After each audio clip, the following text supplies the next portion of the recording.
नमस्कार।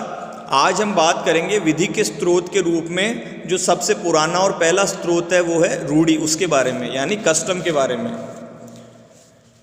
समाज में अनेक प्रकार की रूढ़ियाँ प्रचलित है। कुछ उदाहरण देखते हैं, जैसे विदेशों में, पाश्चात्य देशों में मृत्यु के वक्त काले वस्त्र धारण करने की प्रथा है। हमारे हिंदू समाज में निकटतम संबंधी की मृत्यु होने पर सिर मुंडा लेने की प्रथा है। तो इस तरह की अनेक प्रथाएं समाज में प्रचलित रहती हैं, परंतु हर एक प्रथा को, हर एक रूढ़ी को कानूनी मान्यता प्राप्त नहीं होती। तो विधि के स्रोत के रूप में रूढ़ी का अध्ययन केवल उन्हीं रूढ़ियों का किया जाता है जिन्हें कानून द्वारा मान्य कर दिया गया है, जिन्हें कानूनी मान्यता प्राप्त हो गई है। तो विधिक दृष्टिकोण से रूढ़ी वह है, उस प्रथा को कहते हैं जिसे कानून द्वारा मान्यता प्राप्त हो गई है। रूढ़ी शब्द का अर्थ क्या है? What is the meaning of the term custom? हम समाज में रहते हैं और समाज में व्यक्ति के अनेक तरह का व्यवहार करता है, तो हर व्यवहार के लिए कानून बनाना संभव नहीं है। इसलिए अनेक कार्यों का औचित्य रूढ़ी या प्रथा के अनुसार आंका जाता है कि वो औचित्यपूर्ण है या नहीं। अनेक रूढ़ियों को विधि की मान्यता प्राप्त होती है। एक लाइन में अगर रूढ़ी की परिभाषा करें तो समान परिस्थितियों में मानव व्यवहार के, मानव आचरण की एक रूपता को ही रूढ़ी कहा जाता है। एक सी परिस्थितियों में सभी लोग, उस समुदाय के कुछ लोग या एक से अधिक लोग समान आचरण करें तो उस आचरण को रूढ़ी कहा जाता है। यदि किसी समुदाय विशेष के लोगों के द्वारा किसी परंपरा का स्वेच्छा से पालन किया जाता है तो कालांतर में यानी समय बीतने के साथ साथ वही आचरण रूढ़ी का रूप ग्रहण कर लेता है और अतीत काल से निरंतर प्रचलन में रहने के परिणाम स्वरूप वह रूढ़ी अंततोगत्वा विधिक मान्यता प्राप्त कर लेती है। आदिम समाज में वर्तमान विधि व्यवस्था नहीं थी।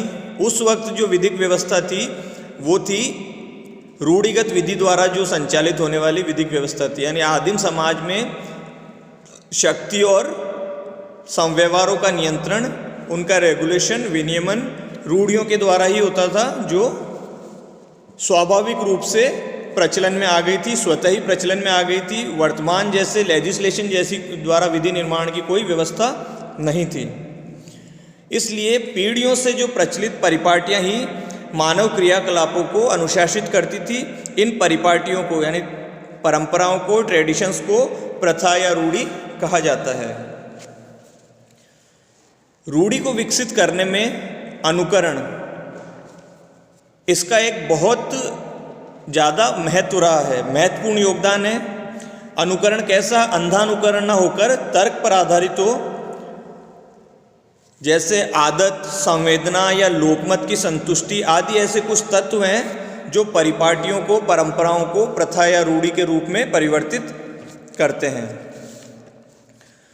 प्रारंभिक अवस्था में रूढ़ी का स्वरूप अस्पष्ट रहता है। धीरे धीरे लोग उसके अभ्यस्त हो जाते हैं और कालांतर में यह निश्चित रूप धारण करने लगती है। जब किसी रूढ़ी को न्यायालय द्वारा अपने निर्णय में पूर्वोक्ति के रूप में स्वीकार कर लिया जाता है या लेजिस्लेशन द्वारा उसे अधिनियमित कर लिया जाता है, एक्ट के रूप में बना लिया जाता है, तो वह विधि के रूप में परिवर्तित हो जाती है। हिंदू विधि की अधिकांश व्यवस्थाएं, स्मृति, भाष्यों में दी गई अधिकांश विधियां प्रथागत रूढ़ी से ही उत्पन्न हुई है। मनुस्मृति में शासक को यह निर्देश दिया गया है कि वह अपना न्याय निर्णय रूढ़िगत प्रथाओं तथा धर्मशास्त्रों पर आधारित सिद्धांतों के आधार पर करें। इसी प्रकार नारद स्मृति में कहा गया है कि सशक्त होने के कारण जो रूढ़ी है वह विधि पर अध्यारोही है, उसको विधि को रूढ़ी सुपरसीड करती है।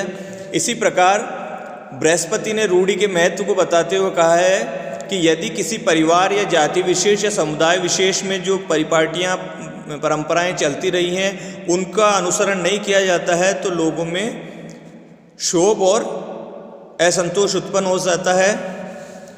याज्ञवल्क्य ने यहाँ तक कहा है कि विजेता देश को विजित लोगों द्वारा जो प्रथाएं, परंपराएं, पारिवारिक परंपराएं, रूढ़ियाँ, इनका अनुकरण किया जा रहा था पूर्व में, वैसा ही अनुकरण करने दिया जाना चाहिए।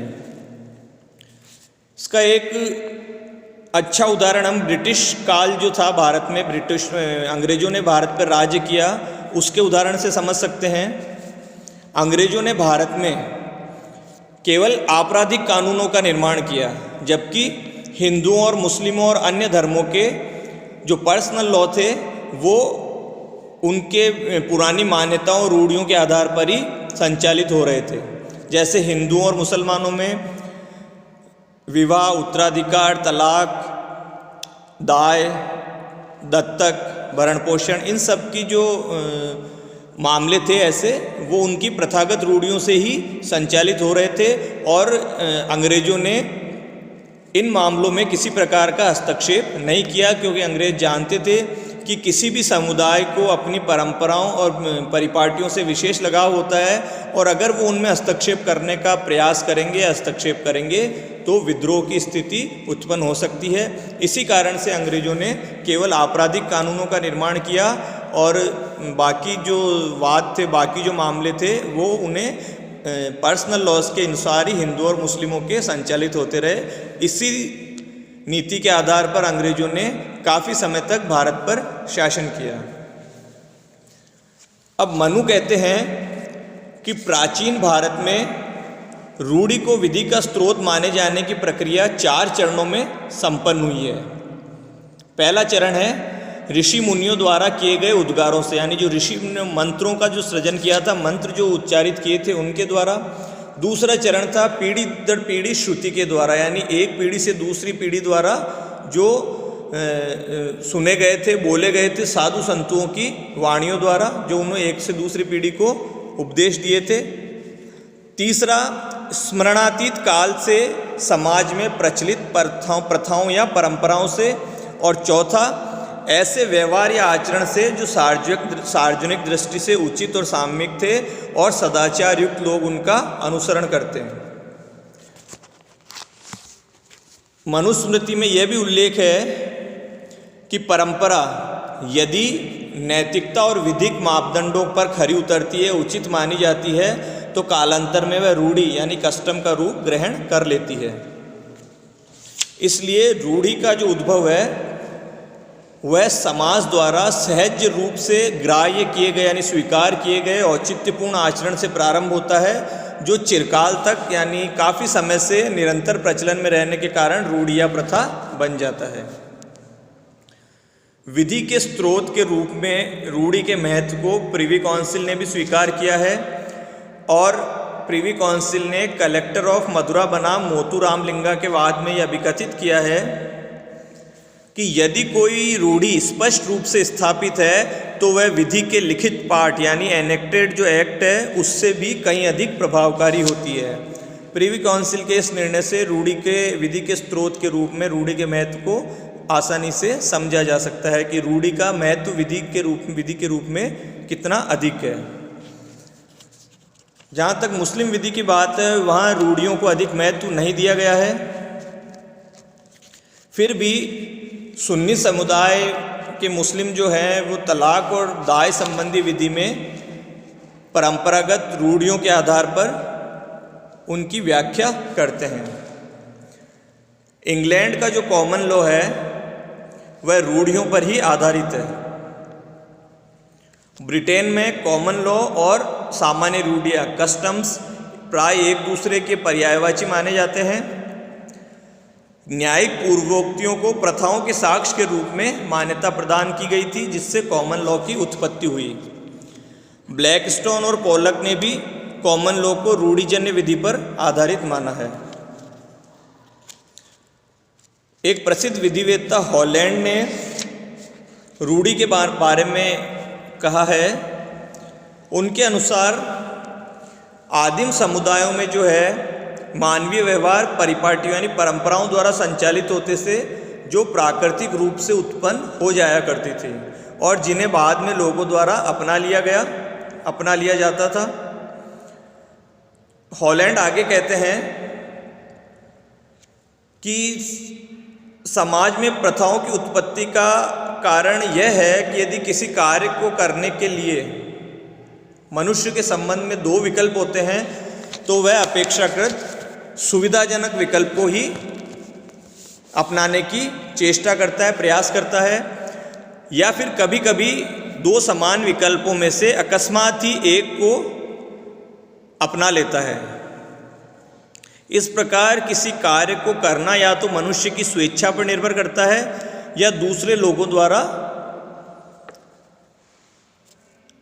लोगों का अनुसरण करने की उसकी प्रवृत्ति पर। या तो अपने आप किसी कार्य को करता है या दूसरे लोग कर रहे हैं उनका अनुसरण, उनको फॉलो करने की जो उसकी प्रवृत्ति होती है उस पर। धीरे धीरे उस कार्य को करने की लोगों की आदत बन जाती है, जिसे कालांतर में न्यायालय विधिक मान्यता प्रदान कर देते हैं। हॉलैंड ने अपने तर्क की पुष्टि में एक उदाहरण दिया है। उनके अनुसार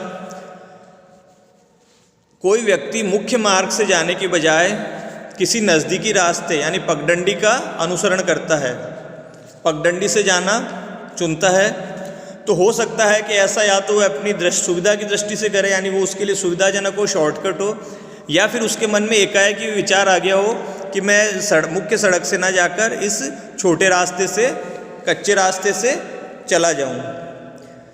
फिर उस व्यक्ति को उस रास्ते से आते जाते देखकर दूसरे लोग भी उसका अनुसरण करने लगते हैं। उनके मन में भी ये ख्याल आता है दूसरे के, फिर तीसरे के, फिर चौथे के।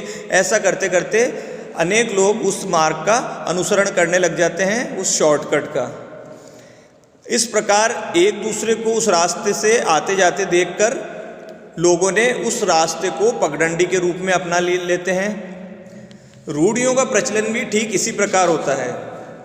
पहले एक रूढ़ी प्रचलित होती है, पहले एक व्यक्ति किसी रूढ़ी का अनुसरण करता है, दूसरे लोगों को सरल लगता है या आकस्मिक उसका अनुसरण करने की उसमें प्रेरणा उत्पन्न होती है, तो वो उसका अनुसरण करते जाते हैं। धीरे धीरे समाज के बहुत से लोग, एक बड़ा तबका उसका अनुसरण करने लगता है और धीरे धीरे वो पूरा समाज या समुदाय विशेष उसका अनुसरण करने लगता है और वो रूढ़ी प्रचलन में आ जाती है।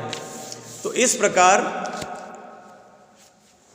रूढ़ी के बारे में आज के लेक्चर का जो सार निकालें तो समाज में अनेक रूढ़ियाँ प्रचलित हैं, लेकिन कानूनी रूप से विधिक दृष्टि से उन्हीं रूढ़ियों को का अध्ययन करेंगे, विधिक रूप से उन्हीं प्रथाओं को रूढ़ी कहेंगे जिन्हें कानूनी मान्यता प्राप्त हो जाती है। और रूढ़ी की परिभाषित इस प्रकार किया जा सकता है कि समान परिस्थितियों में मानव आचरण की एक रूपता को ही रूढ़ी कहा जाता है।